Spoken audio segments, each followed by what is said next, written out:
Poutine est-il piégé? La guerre en Ukraine dure maintenant depuis plus de 1000 jours. C'est 1000 jours pendant lesquels la Russie et l'Ukraine continuent d'accumuler des pertes, les deux pays essayant d'utiliser tous les outils à leur disposition pour renverser le cours de la guerre.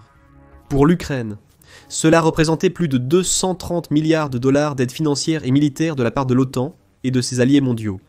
Et l'armée ukrainienne a utilisé cette aide avec grand effet, réussissant même à contre-invader la Russie, dont nous discuterons des implications sous peu. Pour la Russie, cependant, la guerre a été un désastre total depuis le début. Tout a débuté par une opération échouée, visant à isoler le gouvernement ukrainien à Kiev. Cela a conduit à des stratégies de mobilisation et de logistique médiocres, qui ont finalement causé le rejet initial de l'invasion de Kiev par les forces ukrainiennes. Puis, la marine russe a dû quitter ses positions sur la côte ukrainienne, un exploit notable pour l'Ukraine, vu leur marine limitée. Cela nous mène à la première moitié de 2024, avec des gains minimes pour l'armée russe sur le front principal actuel du Donbass. Mais qu'est-ce qui a exactement conduit à ce déclin soudain? Et est-ce un indicateur que la guerre pourrait toucher à sa fin, avec Poutine qui admet enfin la défaite? La vérité sur la situation actuelle de la Russie est nuancée, et dépend de plusieurs facteurs. Creusons un peu plus pour comprendre ce qui a conduit à l'échec militaire de la Russie en Ukraine, et les possibles ramifications de la guerre se prolongeant jusqu'en 2025. La première moitié de 2024 a été une phase de préparation pour les deux pays. L'armée russe a mis en œuvre certains de ses plans à la fin du printemps et au début de l'été lors de la bien nommée campagne d'été de 2024. La campagne impliquait de monter un nouvel effort d'invasion sur la région de Kharkiv, qui avait précédemment été libérée de l'occupation russe en novembre 2022. Il était maintenant clair comment l'invasion estivale s'est passée pour les Russes. C'était un échec colossal. Pour le moins qu'on puisse dire, l'armée russe a utilisé des tactiques étranges dans la région. Au lieu d'exploiter les nombreux véhicules militaires, notamment les chars, les Russes se sont principalement concentrés sur des stratégies d'infanterie. Des rapports de la région de Kharkiv de l'époque suggéraient que l'armée russe utilisait des soldats réguliers, qui montaient à moto pour atteindre le plus rapidement possible les nouvelles lignes de front avant d'abandonner leurs motos pour rejoindre leurs camarades dans les tranchées. Pour appuyer cette initiative, la Russie a déployé des chars Tortues improvisés, en fait des T-62, T-72 et T-80, modifiés avec des ajouts supplémentaires d'armure métallique sur le dessus. Ces modifications ont souligné le désespoir croissant de la Russie sur le front de Kharkiv, car même ces anciens chars nécessitaient des améliorations de fortune pour rester viables au combat. Les chars Tortues, pratiquement dépourvus de capacité offensive, indiquaient que la Russie commençait à manquer de chars utilisables et d'armures modernes pour le front de Kharkiv. Pourquoi cela? Eh bien, la réponse réside peut-être dans la façon dont les chars russes se sont avérés être beaucoup plus vulnérables qu'ils n'étaient censés l'être. Sur le papier, les T-90 devraient avoir des capacités de combat similaires aux chars modernes comme le M1 Abrams américain, le Challenger 2 britannique ou le Léopard 2 allemand. Ces chars ont des armements principaux similaires, des systèmes de guerre électroniques et des optiques pour les opérations à faible visibilité et de nuit. Le T-90 était reconnu pour avoir l'un des blindages les plus puissants des chars modernes. Cependant, le T-90, comme les T-70 et 80, était équipé d'un chargeur automatique pour l'armement principal, à l'inverse des chars occidentaux. Cette particularité permettait aux chars d'opérer avec un équipier en moins, mais présentait une faille de conception majeure. Les munitions de rechange étaient stockées à la fois, sous la tourelle principale dans le chargeur automatique, et dispersées dans toute la coque, une disposition nécessaire en raison de la taille plus petite des chars russes. Cette configuration a créé une vulnérabilité dévastatrice. Si un ordre explosif pénètre dans le char et enflamme les munitions, que ce soit dans le chargeur automatique ou ailleurs, cela peut déclencher une réaction en chaîne de détonation des obus. Cet effet de surprise entraîne la destruction catastrophique du char, lançant souvent la tourelle très haut dans le ciel. Dans les combats traditionnels de véhicule à la véhicule, et de véhicule à infanterie, cela n'était pas particulièrement notable, car l'enveloppe était une petite cible qui ne pouvait être touchée que légèrement, au-dessus ou en dessous du véhicule. Trajectoires inhabituelles pour le combat au sol. Néanmoins, l'armée ukrainienne a exploité cette faiblesse par ses armes et tactiques. En utilisant de petites drones de qualité commerciale et en les équipant de grenades ou de mines anti-chars, les opérateurs de drones ukrainiens pouvaient guider directement le drone au-dessus du char, ciblant spécifiquement soit la trappe, soit le stockage de munitions. Le résultat? La destruction totale des chars russes, contre lesquels presque aucune mesure ne suffisait pour se protéger des drones entrants. La guerre basée sur les drones s'est répandue bien au-delà de leur utilisation contre les chars. Les drones étaient équipés soit de capacités de surveillance, soit d'armes explosives, les rendant essentiels dans pratiquement tous les scénarios et utilisés des deux côtés du conflit. Le principal avantage de l'utilisation des drones, du moins pour l'Ukraine, est qu'il permet à son armée de pallier ses deux principales faiblesses. La première était le manque de personnel. L'Ukraine compte environ un tiers de la population de la Russie, et ses forces armées au début de la guerre étaient en infériorité numérique de 5 contre 1. Ce ratio s'est amélioré alors que l'Ukraine a intensifié la conscription et accueilli un afflux de volontaires pour défendre le pays. Aujourd'hui, l'Ukraine dispose d'environ 70% de la main-d'œuvre active totale de la Russie, et seulement 60% de ses forces de réserve. Deuxièmement, la guerre des drones a été un grand égalisateur économique. Les drones First Person View utilisés par l'Ukraine pour des missions à petite échelle coûtent entre 400 et 500 $, les rendant très abordables. Pendant ce temps, les drones de surveillance, comme le DJI Mavic, coûtent entre 1500 et 3000 $, selon Reuters. Même des modèles plus robustes, tels que les drones agricoles de DJI, ne coûtent que quelques milliers de $, ce qui maintient la guerre par drone relativement bon marché, par rapport à l'équipement militaire traditionnel. Des drones plus robustes, tels que les modèles agricoles de DJI, ont un prix plus élevé. Par exemple, le DJI Agra Steten coûte près de 10 000 $, tandis que d'autres modèles de la gamme Agra se situent dans les dizaines de milliers de dollars. Malgré leur coût élevé, ces drones ont des capacités significatives, ce qui en fait des atouts précieux au combat.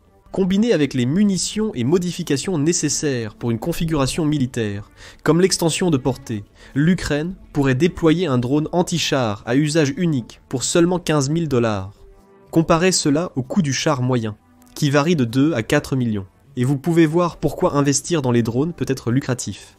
Même si seulement un drone sur 10 atteint sa cible, un chiffre souvent cité par les escadrons militaires ukrainiens spécialisés dans la guerre des drones, l'investissement pourrait en valoir la peine. La guerre des drones a également redéfini les défenses côtières de l'Ukraine. La première vague de l'invasion russe comprenait la flotte de la mer Noire, qui a bloqué la côte ukrainienne et empêché les navires de s'aventurer au large.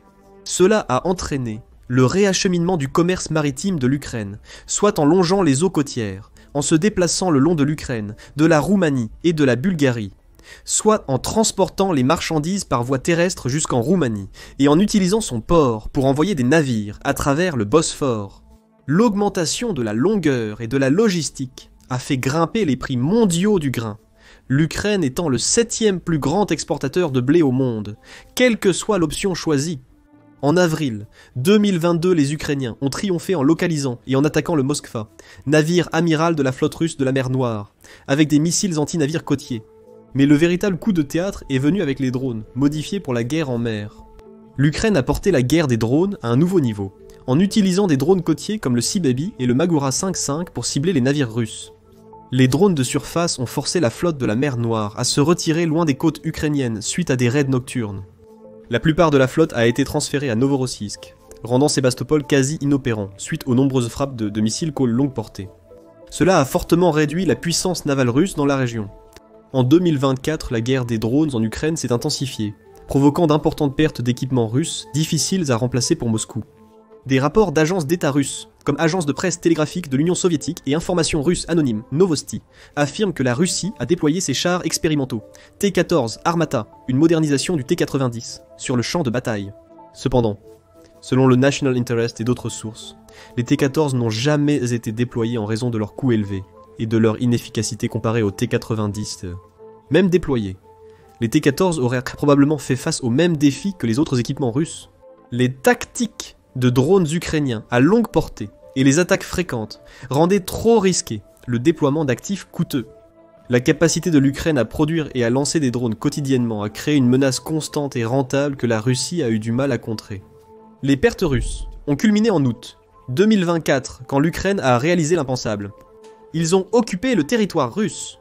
L'armée ukrainienne a franchi la frontière dans la région de Koursk, prenant la Russie par surprise totale. L'invasion de Koursk a commencé petit, avec des rapports de 300 à 1000 soldats ukrainiens soutenus par des véhicules blindés, des chars et des frappes à longue portée. Mais l'ampleur de l'invasion allait bientôt s'accroître pour permettre à l'Ukraine d'occuper environ 500 miles carrés de territoire à l'intérieur de Koursk en 3 semaines, ce qui était plus que ce que la Russie avait gagné au cours des 7 mois précédents. L'invasion de Koursk a révélé des problèmes auxquels la Russie était confrontée, accélérant potentiellement sa chute. La réaction du Kremlin à l'invasion de Koursk était contre-intuitive, paradoxale et tardive. Les premiers rapports russes suggérèrent une contre-offensive imminente en quelques jours, mais celle-ci n'a pas eu lieu. Les soldats russes se sont vite retirés de la région, l'armée creusant des tranchées pour freiner l'avancée ukrainienne. Ces tranchées seraient utilisées par l'Ukraine lorsqu'ils prendraient le territoire, car elle ralentirait la contre-offensive russe. Les rapports officiels du Kremlin ont fortement minimisé l'état réel de l'invasion, suggérant que les dégâts étaient nettement inférieurs à ce qui avait été signalé en premier lieu. C'était une tentative de garder la population russe sous l'emprise de la propagande existante, qui perpétuait l'idée que les Ukrainiens étaient là manipulés par l'Occident pour détruire la culture russe. La propagande a qualifié les envahisseurs de terroristes, permettant peut-être à Poutine de justifier une conscription plus importante dans le pays. Deuxièmement, les soldats ukrainiens ont fait face à peu de résistance à Koursk.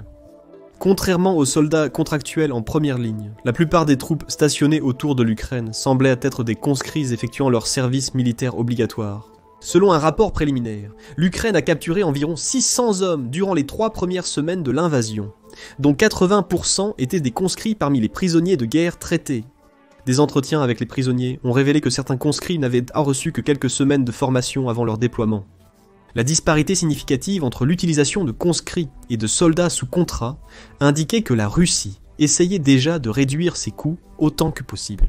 Le budget russe pour 2024 devait dépenser jusqu'à 40% des dépenses gouvernementales en matière militaire et de défense nationale. En d'autres termes, le pays utiliserait environ 7% de son produit intérieur brut pour l'armée, un chiffre presque double de celui des États-Unis et triple de la plupart des pays occidentaux. Les contrats pour les soldats sont devenus bien plus lucratifs, avec des salaires 3 à 4 fois supérieurs à la moyenne nationale, dans le but apparent d'attirer un maximum de main-d'œuvre au front.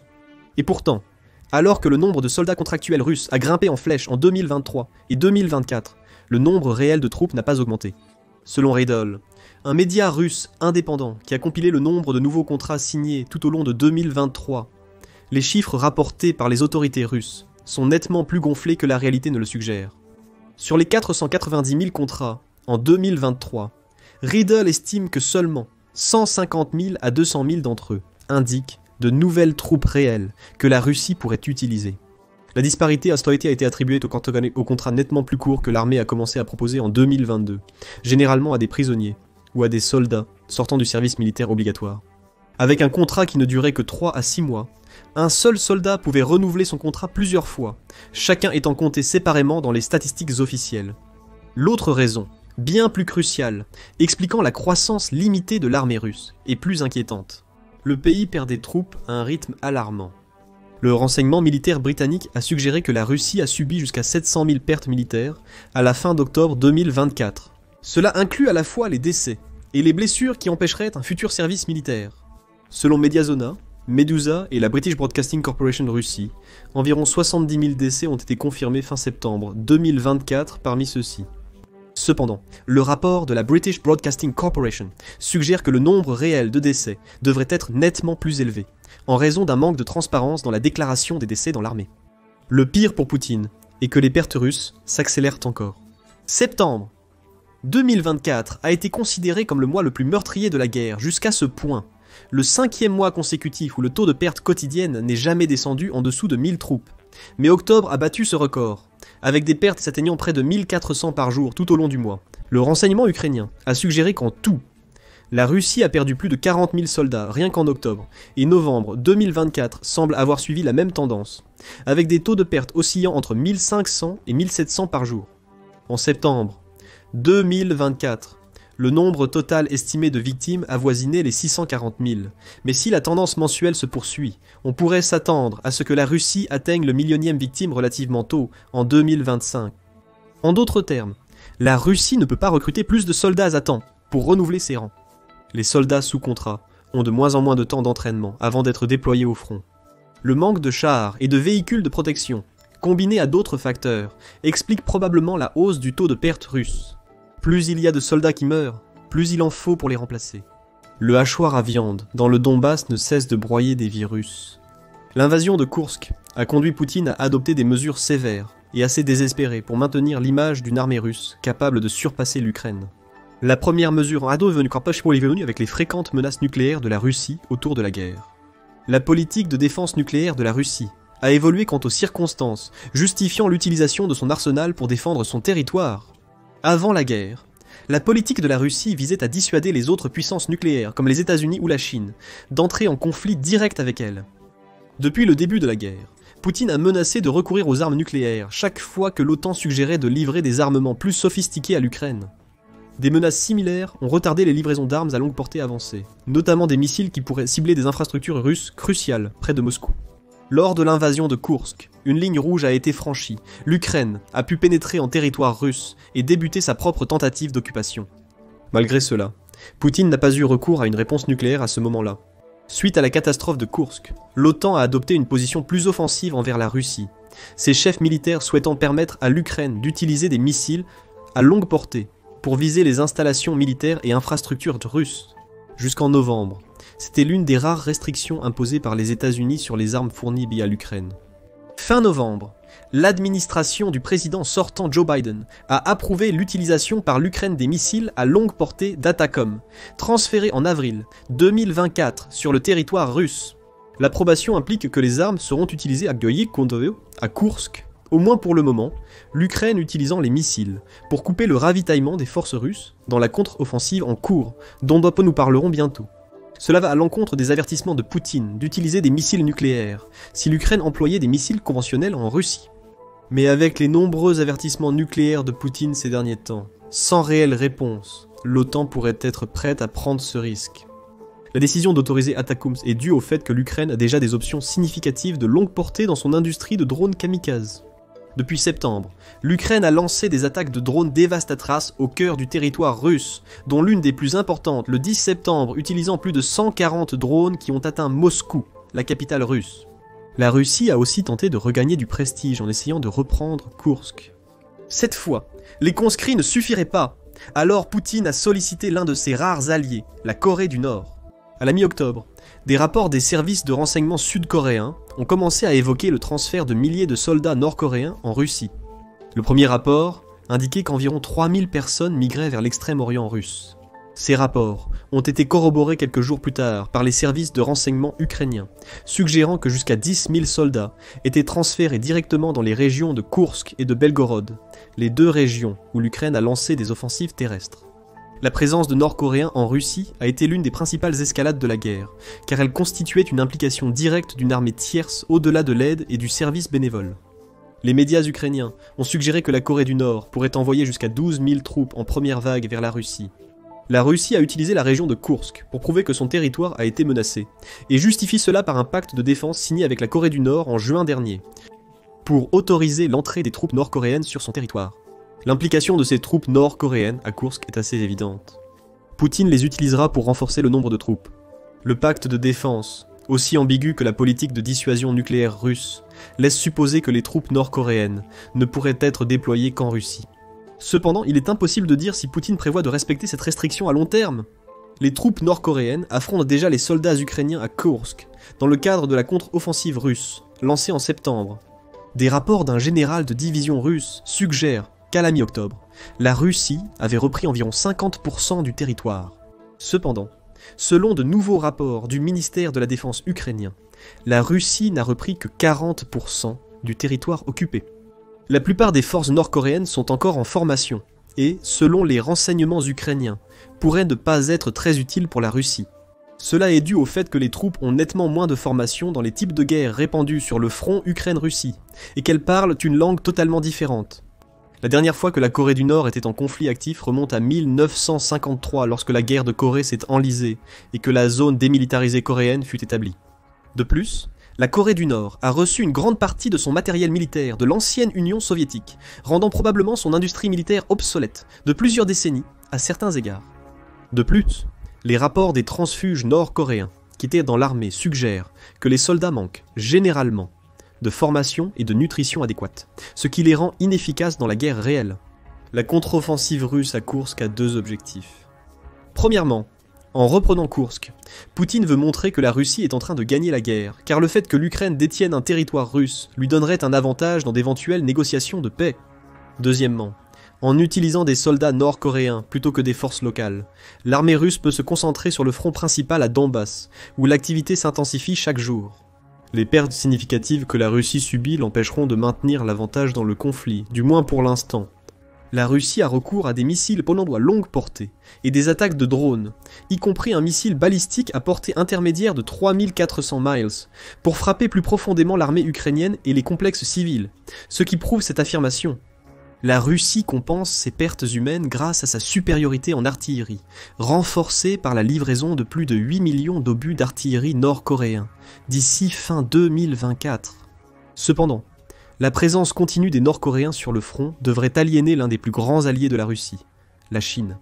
Le soutien de la Chine à la Russie dans le conflit s'est limité à des tactiques discrètes comme aider la Russie à contourner les sanctions économiques et accroître sa dépendance financière vis-à-vis de la Chine. Mais cela a suffi pour mettre en lumière la Chine comme un allié sévère de la Russie. Si des troupes nord-coréennes continuent gros d'être présentes en Russie, voire en plus grand nombre, l'OTAN pourrait être incitée à apporter davantage de soutien à l'Ukraine en réponse. L'escalade de la guerre pourrait pousser la Chine à prendre position sur le conflit, ce qui pourrait lui faire perdre une influence significative dans l'Indo-Pacifique et en Afrique.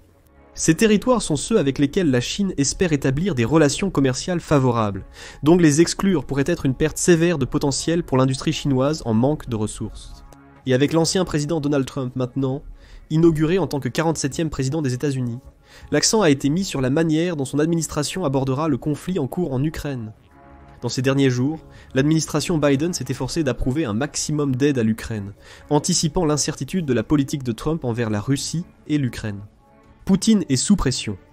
Sa contre-offensive de Koursk n'a pas encore donné de victoire décisive, et avec des parties du territoire russe toujours sous contrôle ukrainien, il peine à revendiquer la domination dans la guerre.